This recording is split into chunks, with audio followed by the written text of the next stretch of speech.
My name is James Crawford. I spent 40 years building a legacy from scratch, sweat, sacrifice, and silence. I buried my wife, raised a son, and gave more than I ever should have. I thought love meant giving without question. But I was wrong. One evening, my son Liam stood across from me, eyes full of resentment, and demanded everything I had. Not a conversation, a demand. And when I refused, he didn't walk away. No, he planned something darker. A week later, he invited me to a family dinner, said it was time to reconcile. But when I arrived, the air smelled like old lies, and the lawyers were already seated. What they didn't know was that I'd brought someone too. That night wasn't about dinner. It was about war. And I had no intention of losing again. The night of the so-called reconciliation dinner, I arrived at Liam's house under heavy clouds. The driveway was wet from a recent drizzle, the porch light flickering as if uncertain whether it wanted to stay lit. I should have turned around then, but something in me needed to see this through. When I stepped inside, the scent of cold coffee and lemon polish clung to the air like a warning. The dining room was staged, chandelier-dimmed table set too neatly, chairs arranged just so. But it wasn't a family dinner. It was a trap. Two strangers in tailored suits were already seated at the far end of the table. Lawyers. Their leather briefcases rested beside them like weapons. Emma greeted me with a smile so polished it could cut glass. "James," she said sweetly, "thank you for coming. We just want to clear the air." Liam stood by the fireplace, his shoulders tense, lips pursed. He didn't even say hello. He just nodded at the chair across from the lawyers. "Sit," he said. "We've got everything ready." I didn't sit. Not yet. My eyes scanned the documents they had laid out like a menu, a new will, a power of attorney transfer, asset movement drafts. Neatly labeled, eagerly prepared, I stepped forward slowly, letting the silence weigh on them. "This is what you meant by reconciliation?" I asked. An ambush with fountain pens, Emma's smile never faltered. "Let's not make this dramatic. You're getting older, James. You should be thinking about your legacy, about securing the family's future." She slid a sleek black pen toward me. "It's time." Liam stepped forward now, the calm peeling off him like old paint. "You've held the keys for too long, Dad. The dealerships, the properties, everything.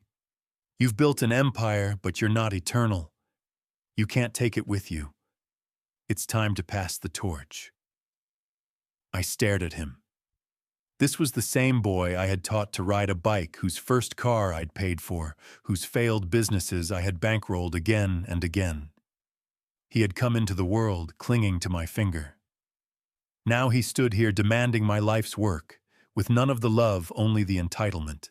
I finally sat down slowly, not because I was submitting, but because I wanted to look them in the eyes from level ground. "This is my legacy," I said, voice steady.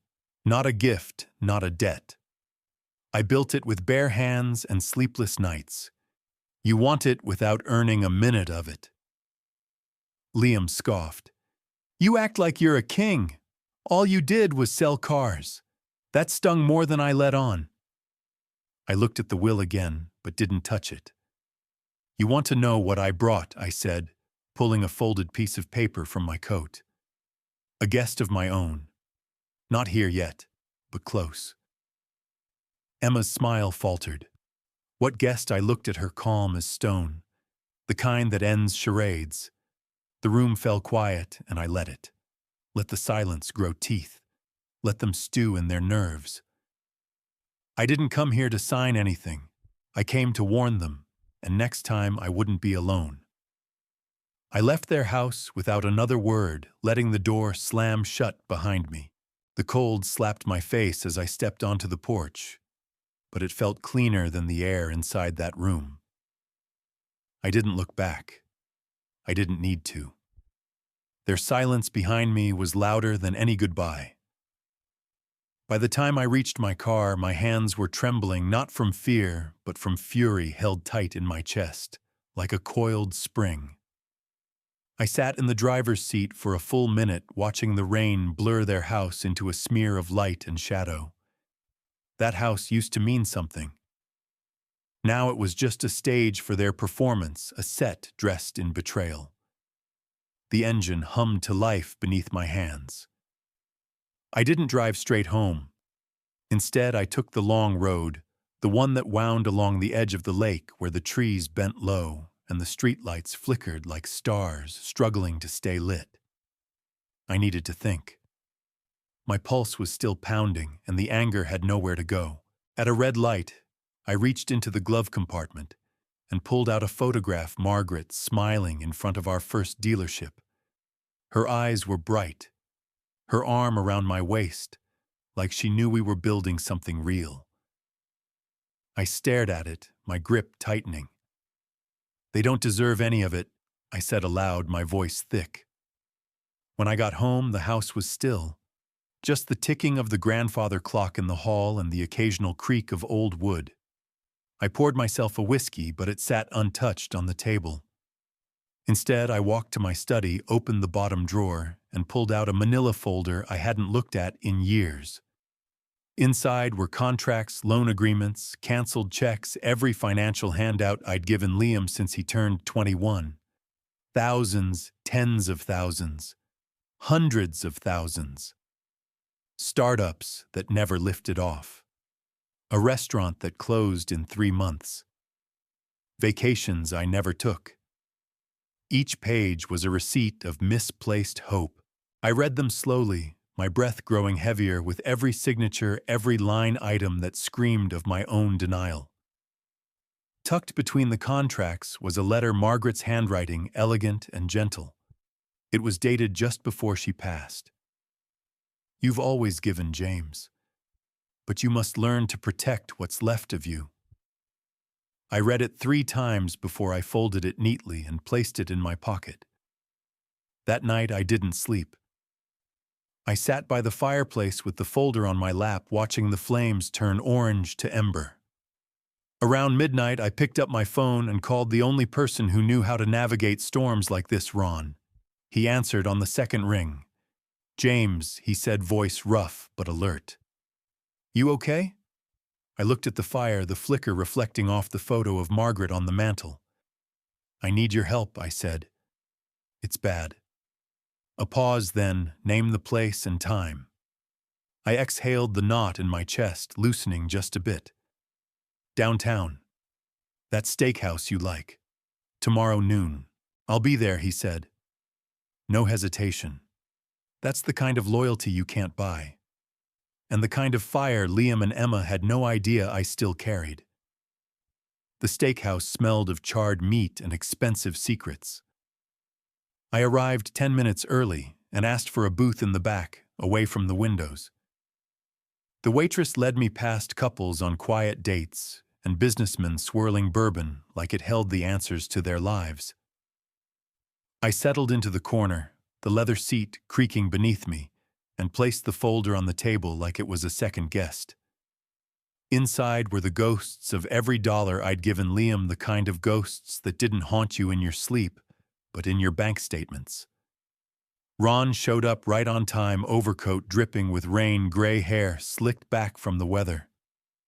He didn't smile when he saw me. He just nodded, pulled off his coat, and slid into the booth across from me like he'd done it 100 times before. "What's going on, James?" he asked, signaling the waitress for coffee. I handed him the folder. "Read," I said. He opened it, flipping through page after page, his brow furrowed deeper with every contract, every loan, every signature that said I'd tried and failed to save a son who had no interest in being saved. When he finally looked up, his jaw was tight. "This is worse than I thought. They're not just greedy, they're sloppy." I nodded. "They ambushed me at dinner. Lawyers fake civility, a will already drafted." Ron leaned back, his expression unreadable. "They're coming for it all." I sipped the coffee they'd just poured. It was strong, bitter, and exactly what I needed. They think I'm soft, Ron. Think I'll just hand it over because I'm getting older. He smirked. They forgot who taught them how to play the game. I reached into my coat and pulled out Margaret's letter, handing it to him gently. He read it quietly. She always saw things before you did, he said softly, sliding it back to me. You ready to fight? I looked him square in the eye. I'm ready to bury them in truth. Ron leaned forward, voice low. Start by locking down the accounts. Talk to a lawyer, not just any lawyer. You need a shark. Someone who knows how to twist paper like a blade. I nodded. Already booked. Meeting her tomorrow. He smiled just a little. You're moving faster than they think. I watched the people around us, the hum of silverware and muted conversation, the hiss of rain outside. A man at the bar caught my eye, dark coat face half-shadowed beneath a ball cap. He wasn't eating, just watching. I kept my eyes on Ron. They'll come at me harder now, especially Emma. He gave a dry laugh. That one's poison in pearls. She'll make it look like love while setting fire to your name. I took out my notebook and began jotting down names, dates, accounts to freeze assets to shield. Each pen stroke was a step toward reclaiming what was mine. Ron clapped a hand on my shoulder. They think they're taking down an old man. Let them think it. Because when you strike, it'll be with everything I've got, I finished. And I meant it. Every ounce of pain they caused had just become fuel. Back home, the rain had slowed to a whisper against the windows. I sat in the study with the lights dimmed low, Margaret's photo watching me from the corner of the desk like a silent sentinel. The folder Ron and I went over earlier now lay open beside my notebook, every page a reminder that I had loved my son more than he ever understood. I didn't raise a criminal. I raised a boy who became one. And I wasn't going to let that destroy what I'd spent my life building. I picked up one of the older contracts from the stack, a 6-figure loan I'd given Liam 3 years ago. No repayment plan, no follow-up, just my signature and blind hope. I remembered the day I gave him that money. He called it an investment in his dream. That dream died in under 8 months. He never mentioned the money again. The ink had faded, but the truth still screamed from the page. He hadn't seen it as help, he saw it as a given, and I was the fool who kept giving. I slid the document into a separate pile labeled evidence. There were dozens more to go through. Emma's handwritten note, the one Frank had found in Liam's storage unit, rested on top.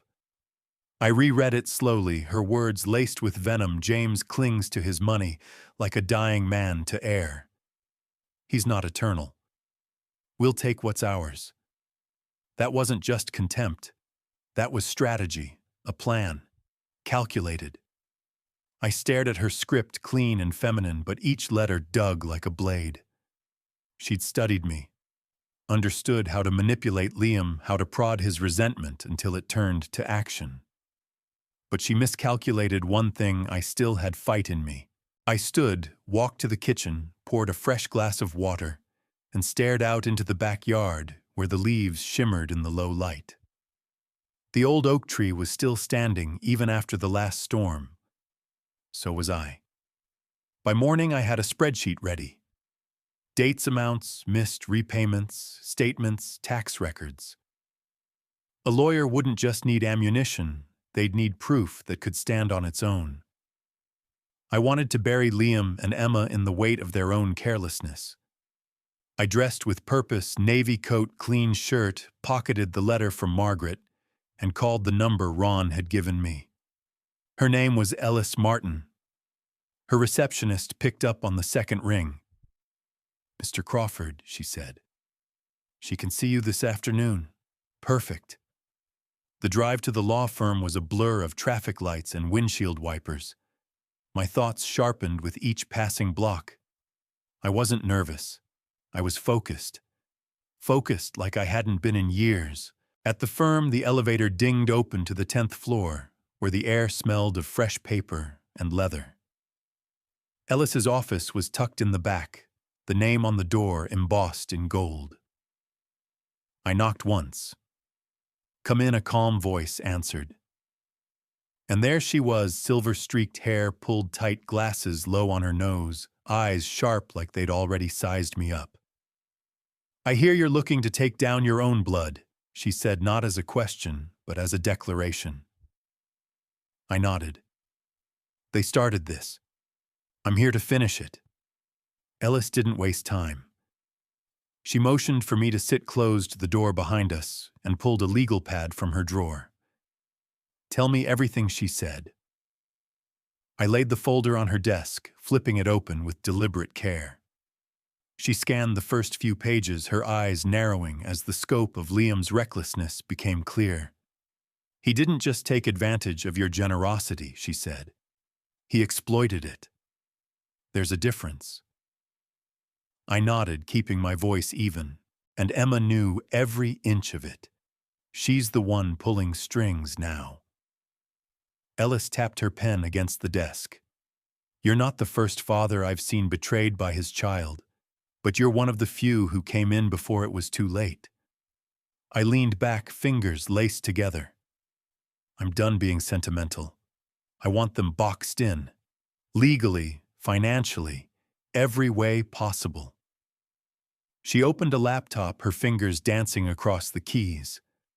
"We start by locking down your assets. I'll contact your bank, freeze anything you don't need access to immediately. Then we'll revise your existing, we'll move a large portion into an irrevocable trust with conditions they can't contest. And the rest?" She paused, eyeing me. "You said you wanted to give it away." I reached into my coat and pulled out the signed charity documents I'd prepared last night. "To a children's foundation Margaret used to support. They'll make better use of it than Liam ever could." Ellis smiled, not warm, but approving. "That will drive them crazy." "Good," I said. "They've made a sport out of gutting me. Now I play." She raised an eyebrow. "You realize they might try to challenge your mental capacity in court, claim you're not of sound mind." I smirked. "Let them try." She gestured toward the pile of organized evidence I'd brought. "With this, they'll embarrass themselves."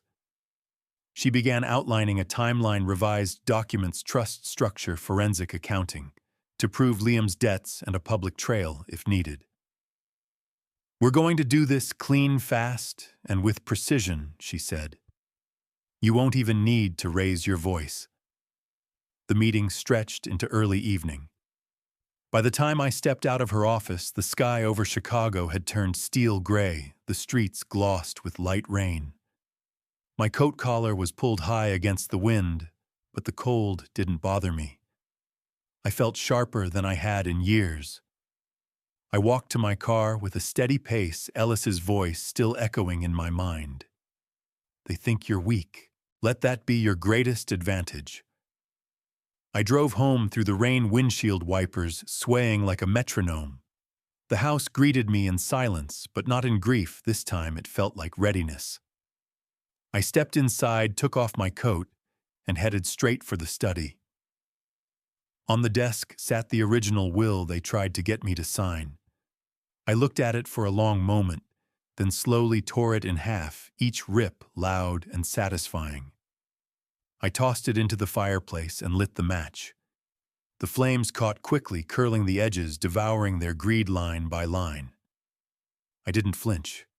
I watched it burn until there was nothing left. Just ash. Just silence.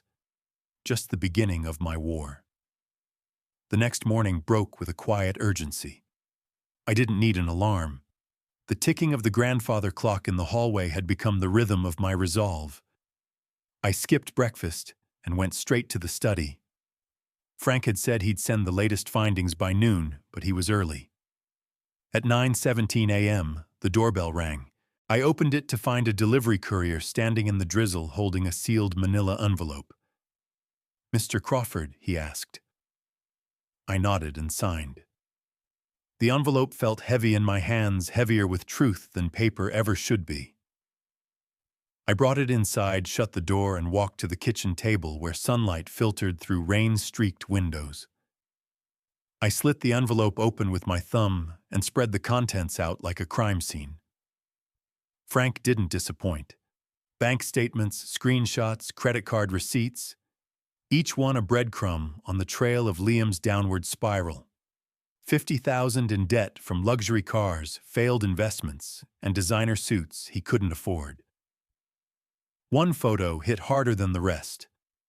Liam lounging at a rooftop bar, Rolex on his wrist, glass of champagne in hand. That watch, I'd never seen him pay for it. Another document was a letter in Emma's handwriting, carelessly left behind in Liam's old belongings. Her words cut sharper than any invoice. James clings to his money like a dying man to air. We'll take what's ours. The venom leapt off the page. I sat down, laid both hands flat on the table, and let the silence sink in.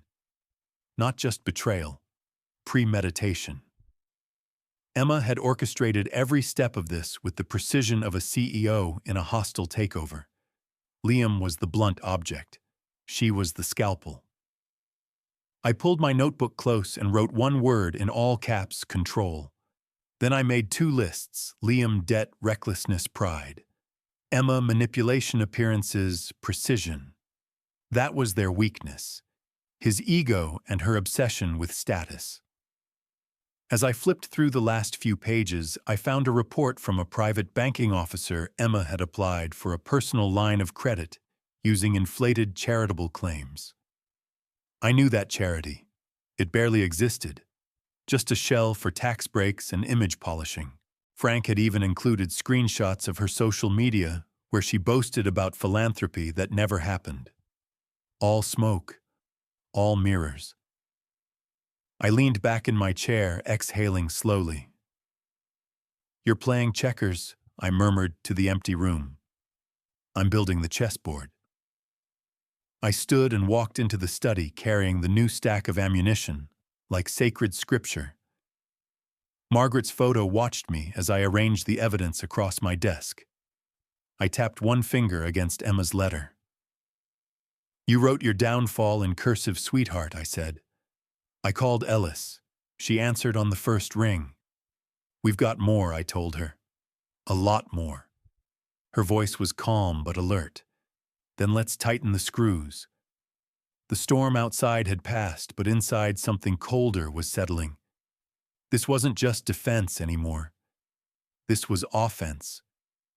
For the first time since they turned on me, I didn't feel like prey. I felt like the architect of their fall.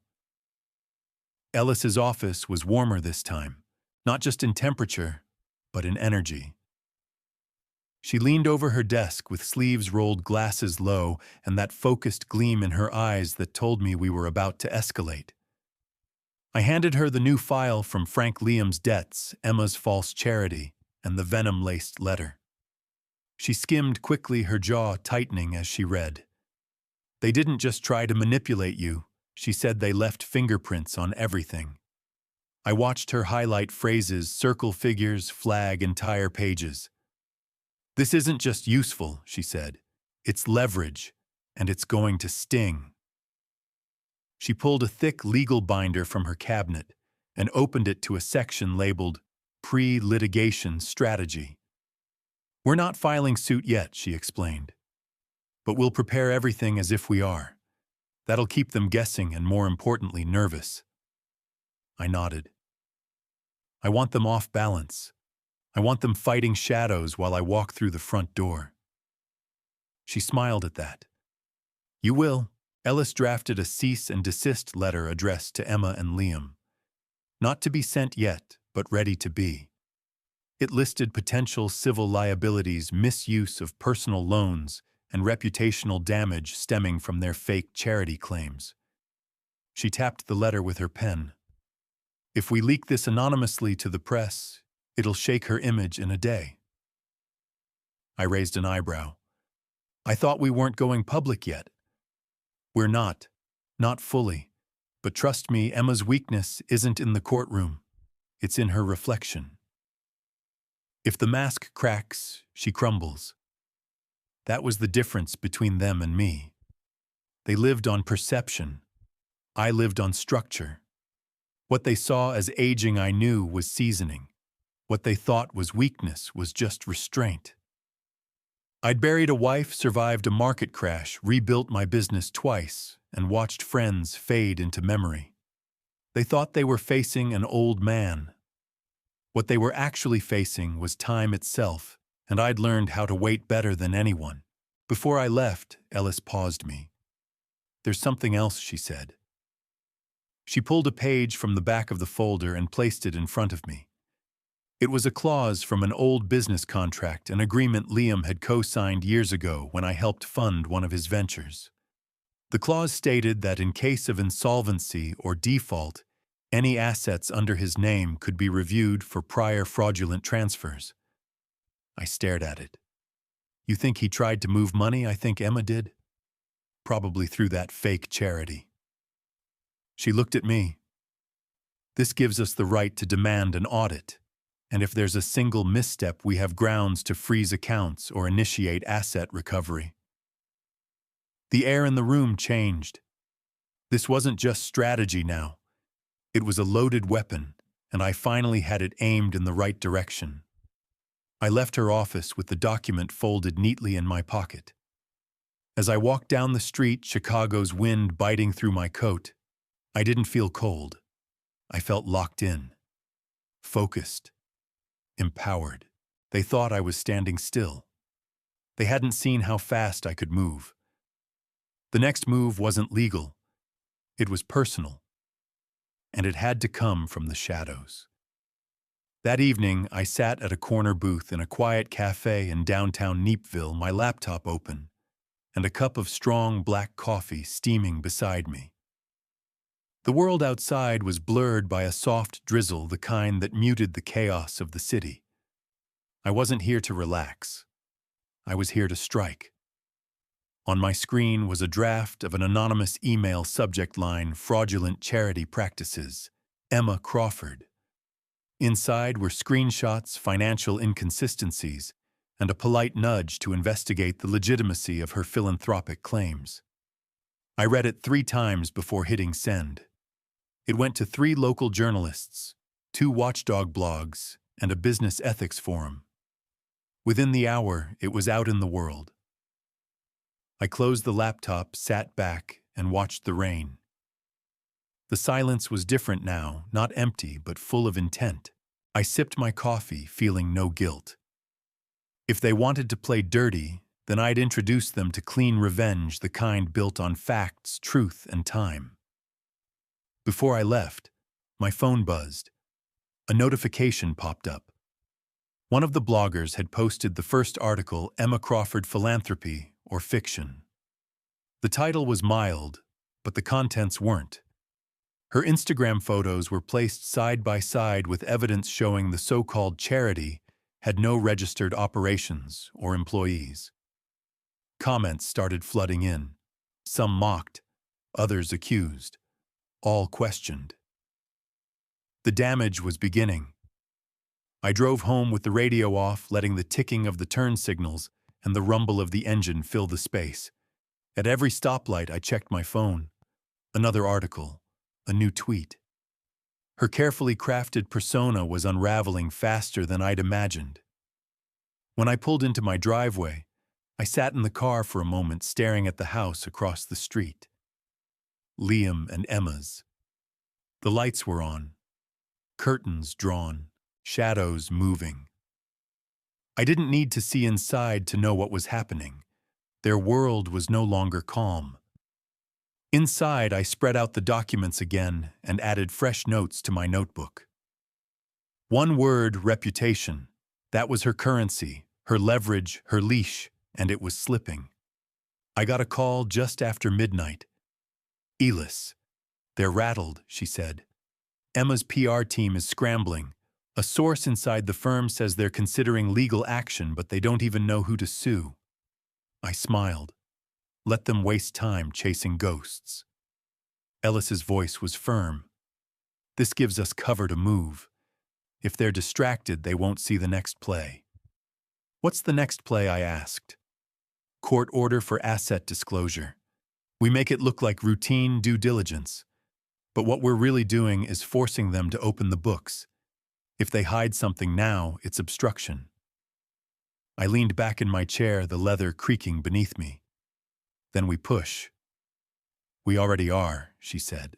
And James, that clause you found, the one Liam signed, it applies to shared assets, which means Emma's accounts are now part of the spotlight.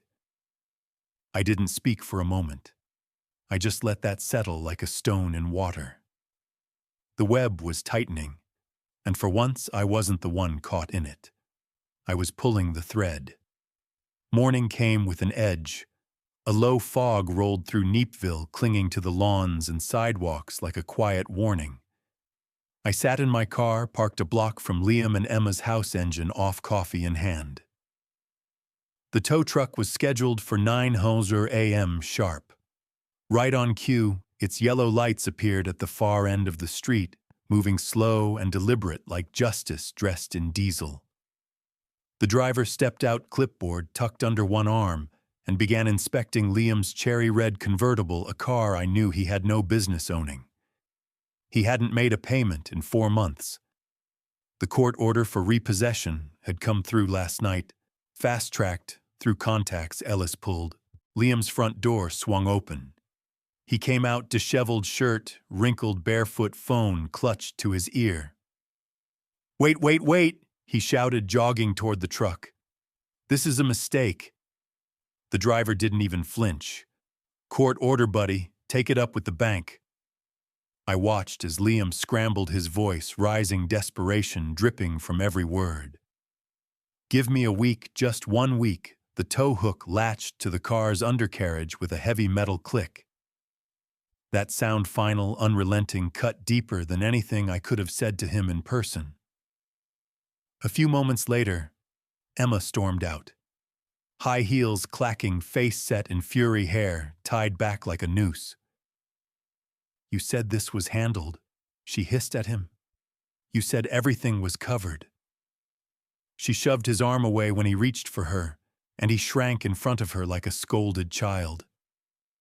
The convertible was lifted, tires leaving the pavement as neighbors peeked through blinds, and one woman across the street recorded it on her phone. Emma spun around, spotted her, and cursed under her breath. But the damage was done. Their shame was no longer private. I jotted notes in my small black notebook: Liam unraveling, Emma losing control in public, ego fracture confirmed. This wasn't about humiliation, it was about exposure. I didn't need them to suffer for sport. I needed the truth about them to surface plainly, irrevocably. The car disappeared down the street, trailing behind the tow truck like a red badge of failure. Liam sat down on the curb, head in his hands. Emma went inside, slamming the door so hard it echoed down the block. I waited another 10 minutes before starting my car. I didn't want them to see me watching. That would come later. Right now, they needed to believe the universe was closing in, not me. I drove back to my house with the windows down. The air smelled like wet leaves and gasoline. It was the first time in weeks that I felt like I could breathe. When I walked through my front door, the clock in the hall chimed 10. I went to the study, pulled up the files on my desktop, and began organizing the next wave. Ellis called just after noon. "They're scrambling," she said. "Creditors are circling Liam. Emma's been calling her lawyer every hour. You've got them on the ropes." I didn't smile. Not yet. There was more to do. "Then we keep the pressure on," I said. "We're just getting started." The next phase came with papers, not fire or fury, but clean, polished documents, each page sharper than a blade. I sat in Ellis's office again, the city humming below us, as she laid out the game plan in black and white. Across the polished oak desk, she slid a legal draft toward me. "This is the updated trust structure," she said. Your estate's now nearly untouchable. Only the charity has access to those funds, and the conditions are sealed airtight. No contest clause, specific beneficiaries, legal precedent stacked in our favor. I read every line not because I didn't trust her, but because I needed to feel the walls closing in on Liam and Emma. Ellis leaned back, fingers steepled beneath her chin. They'll try something. I'd bet my license on it.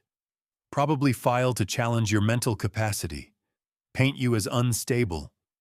I tapped the table. Then let them. The more desperate they get, the more careless they'll be. She nodded. Then it's time we raised the stakes. She opened a second folder inside were files we'd quietly gathered through public records and Frank's deeper digging. Property deeds, shared investments, questionable business partnerships Liam had formed using my name as an implied guarantor. Ellis pointed to a clause. Here. This one lets us subpoena financial disclosures under suspicion of fraud. If they refuse, it's obstruction. I exhaled slowly. It's strange. I should be angrier, but what I feel now is clean. Ellis gave a half smile. That's what clarity does. You stop bleeding and start planning. I signed the last of the papers. The ink dried quickly like it was eager to begin. On my way out, she handed me a slim envelope. These are for the meeting tomorrow. Be early. Bring everything. I tucked the envelope into my coat pocket and stepped out into the afternoon chill. Downtown Chicago moved around me loud and careless, but I walked steady through it all. On the sidewalk, people brushed past tourists, business types, kids on their phones, but I was somewhere else entirely. In my mind, I was already at that table with Liam and Emma watching their confidence crumble piece by piece. I stopped at a corner cafe, ordered black coffee, and sat by the window. My tablet glowed with social media updates. Emma's name was now trending in local news circles. The charity scandal had broken wider. The latest headline read, Emma Crawford's philanthropy under scrutiny. Is it all? Smoke comments beneath the article were brutal. Her face, once perfectly curated, was now a canvas for public outrage. My phone buzzed. It was a message from Frank.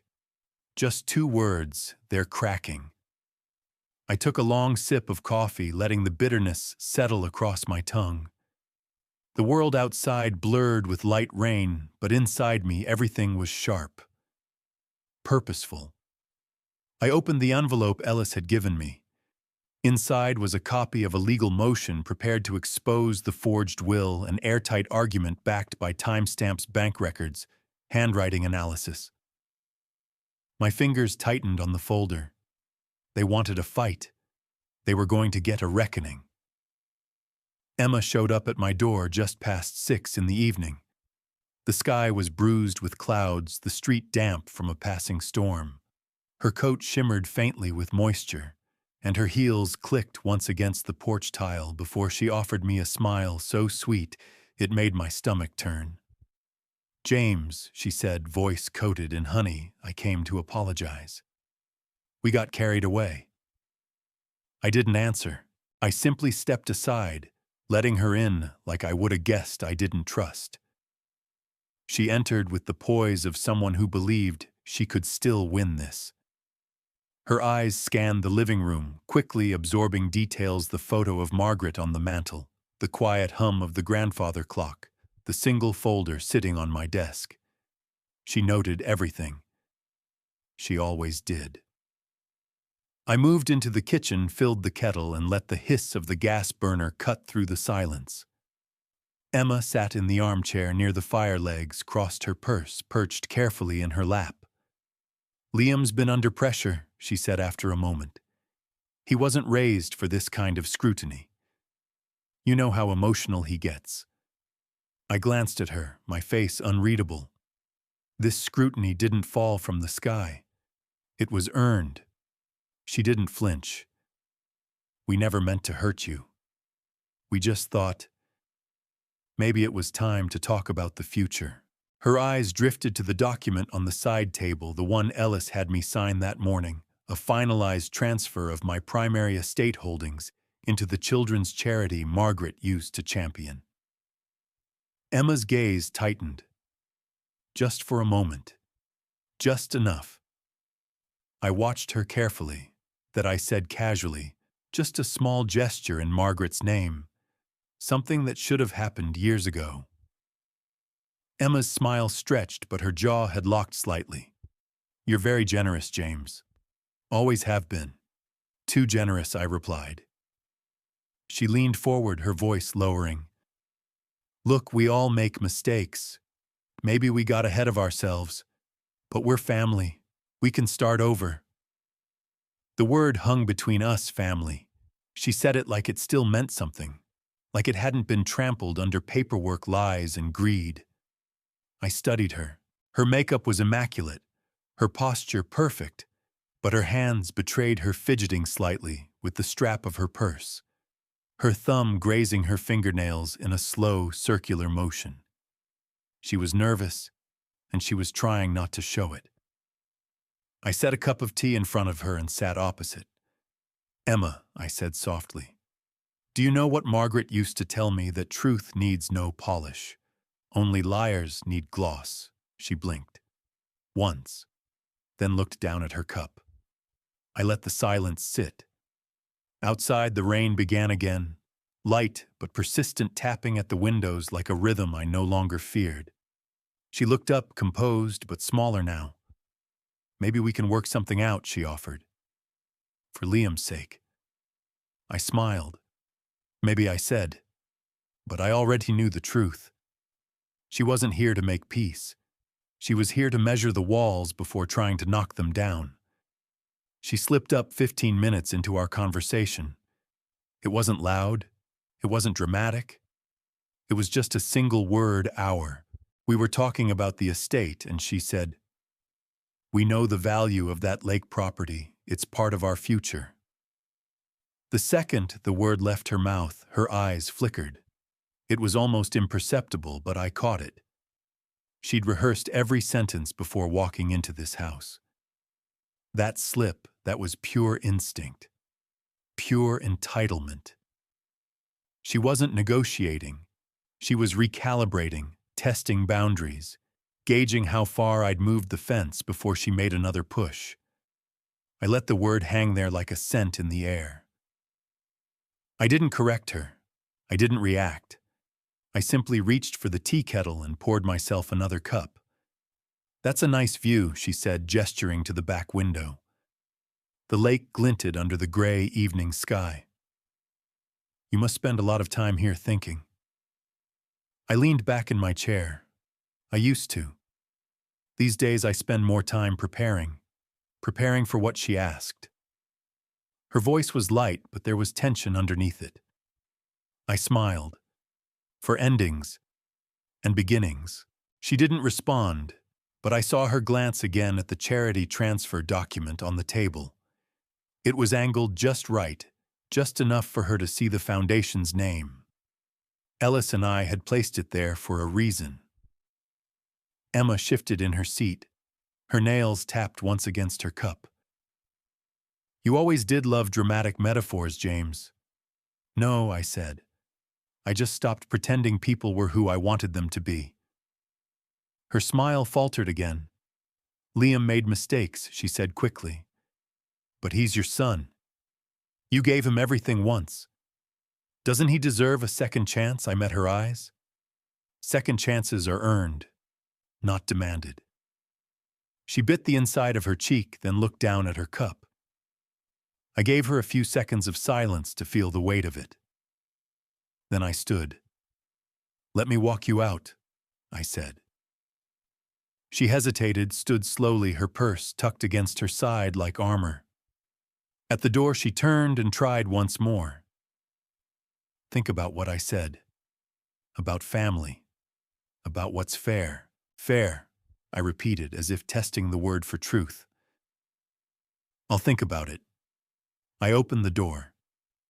She stepped into the damp air, but she didn't leave right away. She lingered by her car phone pressed to her ear, pacing. I stayed out of sight, watching from the edge of the window. Her lips moved quickly, sharply. She was reporting back, likely to Liam or a lawyer. That slip of hour had shaken her. Inside, I sat back down and picked up the document. The ink was dry, the signatures final. Everything had been filed that morning. She couldn't undo it, not without exposing her intent. My phone buzzed. A message from Ellis, all set. I texted back. She took the bait. The clock on the mantel ticked quietly. Emma thought she was playing chess.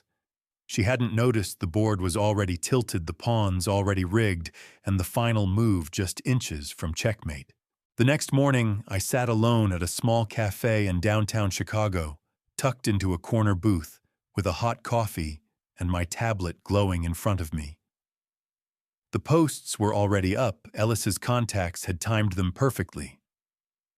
Headlines flooded my screen. Emma Crawford's charitable claims under investigation, fabricated philanthropy, a socialite's fall from gala to gut check. Emma Crawford's image shattered. Each article was deliberate, restrained, but damning. No gossip, just facts. Screenshots of her donation, claims beside legal filings proving the foundation she touted hadn't filed a single IRS report in 5 years. Her face, once lit with filtered glow and designer grace, now accompanied quotes from watchdogs and ex-clients. The comment sections were vicious. People always smelled fraud like blood in water. I sipped my coffee, scrolling slowly. The photo of her at last year's fundraiser, dressed in a crimson gown, now sat next to a list of invoices from private stylists and caterers, billed as charity expenses. She couldn't talk her way out of this. Not this time. Across town, I imagined her phone buzzing every 10 seconds, her name trending for all the wrong reasons. This was how it had to happen. Not in a courtroom. In the world she cared most about: public image, reputation, the illusion of control. I didn't smile, but I did feel the ground shift. Ellis called at 10:12 a.m. sharp. She's spiraling, she said without preamble. My contact at the PR firm said she called 6 times before breakfast. Their crisis team won't even touch her now. Then the timing's perfect, I replied. Tomorrow's meeting will be chaos. Ellis lowered her voice. Her lawyer's been calling too. They'll come out swinging, but they're doing it blind. Let them. I glanced at the cafe clock. Any word from Frank? He says they've moved funds between accounts. Emma tried transferring assets from her personal line to a private trust, but she used her business charity name to do it. That's going to burn. I closed my tablet and dropped a 20 on the table. Then we keep pressing. No room to breathe. You've got it, Ellis said. See you at the firm this afternoon. Bring everything. I walked out of the cafe, the cold wind biting through my coat, but I barely felt it. My phone buzzed again, another notification. This time a video clip. Emma being approached by a reporter outside her gym. She kept walking, head down, no comment. But the camera caught it, the tremble in her jaw, the sudden break in pace. Her armor was cracking. That afternoon, I sat in Ellis's office as she organized documents for the meeting. We control the narrative now, she said, flipping through evidence folders. If they show up tomorrow, trying to flip the story, we bury them in facts. She slid one document toward me. This one hits hardest: Emma's fake signature on a transfer Liam presented to the bank. That alone is enough to raise legal red flags. I picked up the page and studied it carefully. The handwriting was neat, intentional, criminal. They wanted everything I murmured. Now they'll lose even the illusion of dignity. The next morning, I parked a block from Liam's house again. The sky was the color of steel, low clouds threatening another cold rain. I turned off the engine and waited. Across the street, their house looked just like it always had, White shutters, polished stone walkway, a wreath still hanging from last season. But everything inside was fraying. I could feel it from here. At exactly 8:57 a.m., the tow truck pulled around the corner. This time it wasn't for show. It was a second repossession, Emma's leased luxury SUV, unpaid for 3 months, flagged after a quiet tip from Frank. The driver stepped out with mechanical efficiency. He didn't need to knock. The plates matched the order. He went to work immediately. Liam came out shouting before the SUV was even fully hooked. "You can't do this again. This is harassment." His voice cracked halfway through. He wasn't just angry, he was unraveling. His pajama shirt clung to him in the cold, and his hands shook as he waved his phone like it was a badge. "We're calling our lawyer," he shouted at the driver, who ignored him. Then Emma emerged, still in her robe, makeup-smudged hair pulled back in a messy knot. Her composure was gone. She didn't yell, she seethed. "This is beneath us," she hissed at Liam, her voice slicing like a blade. "You said this was fixed." Neighbors stepped onto their porches. Phones came out. A few whispered, a few recorded. One man muttered to his wife, "That's the Crawfords' dam." Emma caught it and turned, snapping, "Mind your own business," but the damage was already done. Public humiliation doesn't ask for permission. It arrives and takes what it wants. Liam stormed down the steps, but the truck driver had already lifted the SUV's rear tires. The moment was over. His dignity was hooked and rolling away down the street. He stood there breathing hard, fists clenched, as Emma retreated back into the house without another word. I watched all of it from behind tinted windows, my pen moving silently over a fresh page in my notebook. Second vehicle repossessed. Public incident. Emma fractured. Liam cornered. These weren't just moments. They were fractures spreading through the facade they had built. They thought they could control perception. But now perception had teeth, and it was hungry. That afternoon, I met Ellis in her office again. She had the latest court filings printed, stapled, and indexed. "This," she said, holding up a document, "is a request for a judicial examination of their recent asset transfers. We present this tomorrow. If the judge approves, it puts them under a microscope they can't escape from." I nodded. "Do it." She placed the file into a secure envelope and handed it to her paralegal. "They're desperate. Tomorrow they'll try one last push, but they're running out of tools." I left the office with my hands steady and my chest quiet. The storm they started was finally circling back on them. I didn't have to chase them down. I just had to keep walking forward. They would keep collapsing under the weight of their own lies. The invitation came in the form of a white envelope slipped under my door just after sunset. No courier, no return address, just my name written in Liam's handwriting, neat and oddly formal. Inside was a single note: family meeting. Tomorrow, 7:00 p.m. Our place. I read it twice, then set it on the kitchen counter beside the whiskey glass I hadn't touched. I could almost hear Margaret's voice in the back of my mind. "They don't want peace, James. They want control." And yet I folded the letter carefully and slipped it into my coat pocket. I would go. Not because they asked, but because I was ready. The next day was unusually clear, a break in the gray that had hung over Chicago like a curtain. I spent the morning reviewing documents with Ellis one last time. She had everything packed in a sleek black briefcase: contracts, letters, bank statements, and the motion to expose the forgery. She handed it over like it was a weapon, and I took it with steady hands. "They'll be expecting you to come alone," she said. "They think they still have the upper hand." I gave a faint smile. Then they haven't been paying attention. By 6:45, I was parked down the street from Liam's house again. This time I didn't sit and wait. I walked straight to the door, briefcase in hand, heart steady. Emma answered. She wore black, sharp blazer hair, dun eyes lined perfectly. She smiled, but it was brittle. "We're glad you came, James." "I'm sure you are," I said, stepping inside.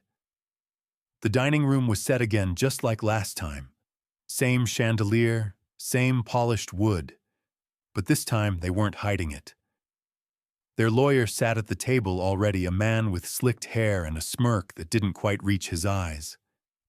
Liam stood behind his chair, arms crossed, his expression somewhere between smug and strained. The lawyer gestured to a chair across from him.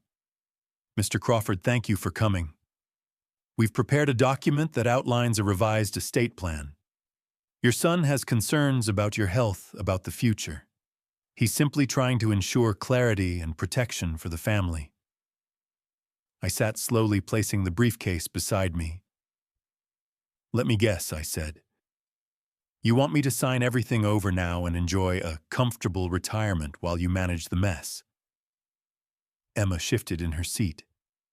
Liam's jaw clenched. The lawyer's smile held. "We just want what's best for everyone." I opened the briefcase without a word, pulled out a slim folder, and laid it on the table. "Funny," I said, voice calm. "I brought something too." Before anyone could react, the front door creaked open. A man in a gray suit stepped inside, flashing a badge. "Agent Daniel Harper, FBI," he said. "We have reason to believe there's been document forgery, fraudulent financial activity, and attempted coercion related to estate manipulation." The room went silent. The lawyer froze. Emma's face drained of color. Liam's hands dropped to his sides. I leaned back in my chair and looked them both in the eyes. "You wanted a meeting. Here it is." Liam's chair scraped loudly against the floor as he stumbled back, eyes wide with disbelief. Emma didn't speak. Her face was frozen, lips, parted hands locked around the edge of the table like it might keep her world from tipping over. Agent Harper stepped forward, setting a thick stack of papers down between us. The sound echoed like a gavel. "These documents include evidence of forged signatures, tampered financial records, and unauthorized attempts to alter a legal will," he said calmly. "All tied to Liam and Emma Crawford." Their lawyer, whose smirk had vanished, began flipping through the evidence in a panic, fingers trembling slightly. This can't be right," he stammered. "My clients had no intention. Intent is irrelevant." Harper cut in, his voice sharper now. "Forgery is a felony. You'll answer for it." I remained seated. I didn't need to raise my voice. I didn't need to explain. Everything was laid out on the table, literally and figuratively. Emma turned to Liam, hissing under her breath. "You said everything was covered." He looked at her like a child who'd just realized the fire couldn't be undone. I didn't know he had this. He gestured at the folder with a helpless flick of the wrist. "Dad, this is a misunderstanding. Please." I met his gaze, letting the silence between us answer for me. It wasn't a misunderstanding. It was a consequence. Agent Harper continued, outlining the findings, handwriting analysis that didn't match mine, digital timestamps, proving documents had been altered, financial transactions routed through shell accounts. Emma's expression hardened as she realized how much had already been uncovered. Her hands slowly released the table edge and folded into her lap, but her eyes remained fixed, calculating, searching for some last leverage. There was none. I stood slowly. The room felt heavier now. The air had shifted, not with anger, but with truth. "You both sat here weeks ago and tried to manipulate me into surrendering my life's work," I said quietly. "You thought age made me weak, that family ties gave you immunity." I looked at them both. "You thought wrong." Liam's voice cracked. "I didn't mean for it to go this far. You meant every word I said, every lie, every scheme. Emma flinched, not from volume, there was none, but from the certainty in my tone. Harper nodded to his team outside the door. We'll be contacting you with formal charges. I suggest you retain separate counsel. He closed his folder, gave me a curt nod, and left. The room was dead silent. Emma stood slowly, her nails dug into the strap of her purse. James, please, let's not destroy each other over this. I shook my head. I didn't destroy anything. I just stopped pretending you were family. I turned and walked to the door. Liam called out behind me, his voice hollow. Dad, just talk to me, please. I paused with my hand on the doorknob. You chose greed, I said, without looking back. Now live with it. The door clicked shut behind me. Their world stayed on the other side, and mine finally was mine again. I drove home through a quiet city, the streets wet from fresh rain headlights skimming across puddles like ghosts crossing water. I didn't rush. I didn't replay what had just happened. I let the silence stretch. The weight wasn't heavy anymore, it was clarity. The last string had snapped, and I didn't feel empty. I felt resolved. When I stepped into the house, the grandfather clock ticked steadily from the hall, as if nothing had changed, even though everything had. The briefcase sat on the entryway bench, still closed, though its contents had already burned through the illusion Liam and Emma tried to build. In the study, Margaret's photo sat by the lamp. Her smile held the same warmth it always had, but tonight it felt like acknowledgement, like she had seen it through with me somehow. I poured myself a drink, finally, and sat at the desk where so many plans had started and ended. Then I reached for the new papers. These weren't about war. These were about legacy. The charity transfer was official now, every account finalized, every asset protected. A team of trustees vetted by Ellis would ensure it all went where it was meant to. Schools, housing for single mothers, job training centers, things that mattered. Things Margaret once dreamed about over coffee while I read the business section. I signed the final sheet with a slow, deliberate stroke. My name didn't shake. I wasn't doing this out of bitterness. I was doing it because it was finally the right time to let go. I kept what I needed to live comfortably, but the rest, it was no longer a prize for the unworthy. It was a promise to strangers who would never know my name, but would feel the ripple of my decision. I placed the signed forms into a stamped envelope, sealed it, and set it beside Margaret's photo. She would have liked that. Later that evening, the doorbell rang. Soft, hesitant. I knew who it was before I opened it. Liam and Emma stood on my porch, their posture stripped of arrogance. Emma's coat was soaked through from the rain, mascara streaking faintly beneath her eyes. Liam's tie hung loose, his eyes red. Dad, he said, his voice cracking. We're sorry. We lost everything. Emma looked at me with trembling lips. We made a mistake. Please, James, please just hear us out. I leaned against the doorframe, arms crossed. You didn't make a mistake. You made a choice. Multiple times. Liam stepped forward, hands trembling. We're your family. I shook my head. No, family doesn't forge signatures and plan takeovers. His knees buckled and he dropped to the porch, head in his hands. Emma said nothing, just stared at the threshold like it held the answer. You chose your path, I said calmly. Now walk it. I stepped back and closed the door. The lock slid into place, not just in wood and metal, but in spirit. Behind me, the house exhaled. The past no longer had a key. I returned to my study and sat at the desk. Outside, the wind had settled. I looked at Margaret's photo, my fingers brushing the frame. I finally did it, I whispered. And this time I wasn't looking for forgiveness. I was claiming peace. The next morning, I stood in front of the mirror and saw something I hadn't seen in a long time myself, unburdened. Not younger, not untouched, but lighter.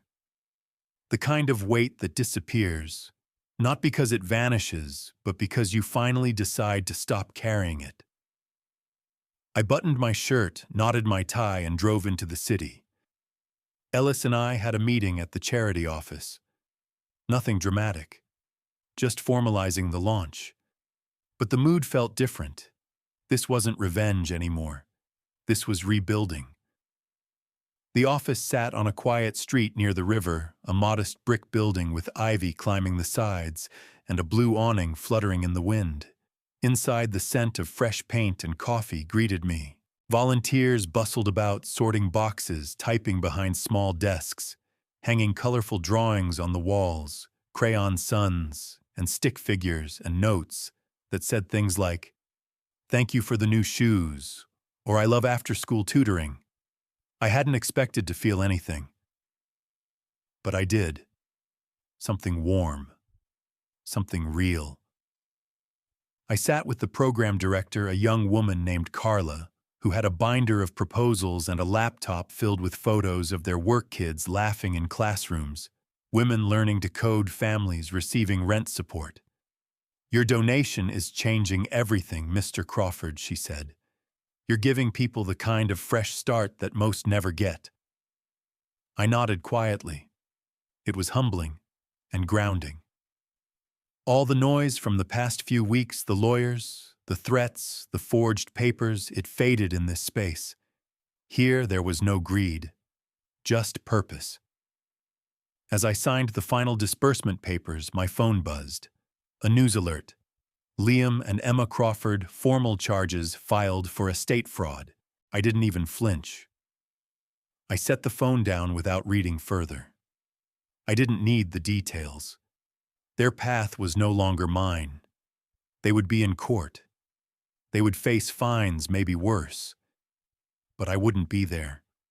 I'd already done what I came to do. I didn't want to stand over them as they fell. I wanted to walk forward while they stayed behind. Later that afternoon, Ellis and I took a slow walk along Lake Michigan. The spring sun glinted off the waves, and for the first time in weeks, there wasn't a storm in the air or a plan in motion. Just water. Just wind. She wore a navy scarf that danced in the breeze, and her voice was lighter than I'd heard it in months. "You're tougher than you look, James," she said. I chuckled softly. I learned from someone tougher. We sat on a bench overlooking the water, and I reached into my wallet. Tucked behind an old driver's license and a faded receipt was Margaret's photo. I handed it to her. "She would have liked you," I said. Ellis looked at it for a long moment, then handed it back with a smile. "And she would have been proud." I nodded, slipping it back where it belonged. Not buried, just close. The wind picked up, but I didn't pull my coat tighter. I just sat there breathing in the peace I had earned, not won, not stolen, earned. The next few days passed like a gentle exhale. I kept a quiet routine, walks before dawn, black coffee by the window, letters answered in longhand. The silence in the house didn't feel empty anymore. It felt earned. I'd spent years trying to force calm into chaos, pretending family ties were stronger than greed, hoping that love could be deposited like cash and withdrawn when needed. That illusion was gone, and in its place, something better. Control, integrity, and peace. Ellis stopped by the house one evening. She didn't bring files or folders this time, just a bottle of wine and a loaf of sourdough she picked up from a bakery she liked downtown. We sat in the kitchen, no music, no screens, just conversation and the soft clink of glasses between sips. She told me about a case she'd just wrapped up, a messy corporate split, high stakes, full of bluff and ego. "But nothing like yours," she said with a wry smile. "Yours had heart. That's why it mattered." I studied her across the table. There was strength in her eyes, the kind built over years of cleaning up other people's disasters and never losing her edge. For a long time, I'd looked at people like her as tools, solutions. But now I saw something else. Partnership. Maybe even something deeper, though neither of us said it out loud. Around 10, she stood to leave, coat draped over her arm. "You're free now, James," she said at the door. "What do you plan to do with that?" I didn't answer right away. I walked her out, watched the taillights fade into the quiet street, then stood alone on the porch. The wind carried the scent of damp earth and flowering trees. Spring was here quietly, declaring that endings always make room for something else. Back inside, I returned to the study. On the desk sat a blank sheet of paper. Not a legal form, not a will, just space. I picked up my pen and began writing. Not about Liam, not about Emma, but about values, about legacy, about the kind of life I had chosen to live and the kind I wanted others to understand. "Justice is strength," I wrote. Not the kind that shouts, but the kind that waits, that plans, that lets truth do the work. I wrote late into the night. Not for a courtroom, not for a newspaper, but for the future, for the young men and women who would grow up in homes built by the foundation I funded. For the people who needed a roadmap out of silence and back into dignity. When I finally capped the pen, the clock read past midnight. I stood stretched and opened the window. The breeze was cool, the night sky clear. The city was asleep, but I was wide awake, no longer looking over my shoulder, no longer weighing what might happen next. It had happened, and I was still standing. The final blow didn't come in a courtroom or across a boardroom table. It came in the form of a notification. That morning, I was back at the charity office meeting with the board about expanding the after-school program. A volunteer handed me a fresh cup of coffee and a stack of thank you letters from the kids. I was flipping through a drawing of a treehouse when my phone buzzed. News alert. Liam and Emma Crawford found guilty of document forgery and financial fraud. I didn't react right away. I set the phone down, finished the coffee, and returned the letters to their folder. The moment didn't need drama. It just needed to land. Later, back at home, I sat on the porch watching the last of the spring rain dry from the railing.